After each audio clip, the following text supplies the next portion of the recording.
Pria berinisial EB ini terus memohon dimaafkan saat ditangkap warga usai mencuri di toko kelontong milik Alvin Setio di Desa Jabon Tegal, Kecamatan Pungging, Kabupaten Mojokerto pada Minggu 7 Juni lalu. Beruntung pemilik toko memaafkan dan melepaskan. Namun belakangan ada kisah haru yang melatar belakangi aksi nekatnya mencuri.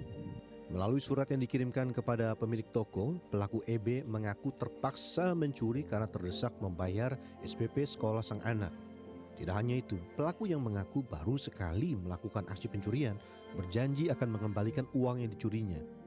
Janji pria berinisial EB mengembalikan uang yang dicurinya pun ternyata ditepati. Pelaku kembali ke toko beberapa hari kemudian dan mengembalikan uang hasil curian serta membawa surat pernyataan maaf. Saat datang ke rumah korban, pelaku juga turut membawa kedua anaknya. Ya akhirnya dia ngirimin surat kedua untuk nyicil itu Mas. Lalu dia datang ke sini sama anaknya dengan 2 orang anak laki-laki itu membawa uang 200.000. Hal serupa, yakni terdesak kebutuhan ekonomi lalu mencuri, juga terpaksa dilakoni seorang ibu di Tangerang, Banten. Seorang ibu terekam CCTV mencuri ponsel di kawasan Bandara Soekarno-Hatta dengan modus mengawasi pemilik yang lengah saat mengecas baterai ponsel. Pelaku pun ditangkap petugas Polresta Bandara Suta usai identitasnya diketahui dari rekaman CCTV. Beruntung pemilik ponsel memilih jalan damai alias restoratif justice. Pelaku yaitu ibu berinisial NH ini pun menangis usai dilepaskan polisi.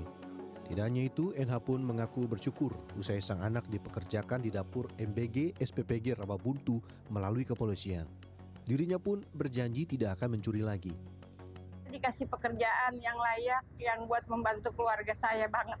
Sangat membantu buat adik-adiknya. Selama ini kan saya selalu kekurangan, tapi Iqbal sangat dipekerjakan sama Polres yang telah membantu rakyat lemah. Kasus pencurian di Mojokerto dan Tangerang ini mungkin hanya 2 dari deretan kasus pencurian yang terjadi dengan latar belakang ekonomi. Dari data Pusat Informasi Kriminal Nasional Pusiknas Polri menyebut pada tahun 2025 kasus kejahatan yang banyak dilakukan adalah kasus pencurian dengan jumlah 48.531 kasus sepanjang tahun. Meski setiap kasus pencurian tidak selalu bermotif desakan ekonomi, namun 2 kasus di Mojokerto menjadi fakta bahwa desakan ekonomi bisa membuat orang yang tidak pernah melakukan kejahatan akan nekat melakukan pencurian. Bicara soal kondisi ekonomi belakangan ini memanglah tidak mudah bagi sebagian orang, khususnya kelas menengah ke bawah. Naiknya sejumlah harga imbas dampak kenaikan harga BBM dan pelemahan rupiah tidak sedikit membuat kelas menengah turun kelas. Dikutip dari laman cnnindonesia.com, laporan Mandiri Institute bertajuk Demographic Insight, Dinamika Kelas Menengah tahun 2025 yang dirilis Februari 2026 menyebut kelas menengah Indonesia terus menyusut. Pada tahun 2025, kelas menengah menyusut 1,2 juta orang menjadi tinggal 46,7 juta orang. Menyusutnya jumlah kelas menengah tidak lepas dari kondisi sejumlah harga yang dirasakan merangkak naik dalam 6 bulan terakhir.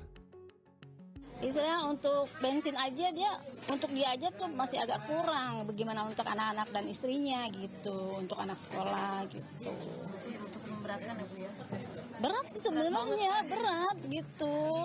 Ada harapan Bu buat pemerintah atau apa ya? kenaikan harga ini?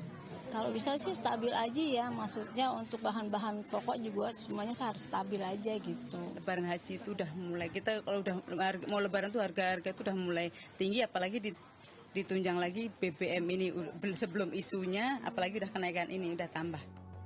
Saat ini kondisi ekonomi mulai menunjukkan perbaikan.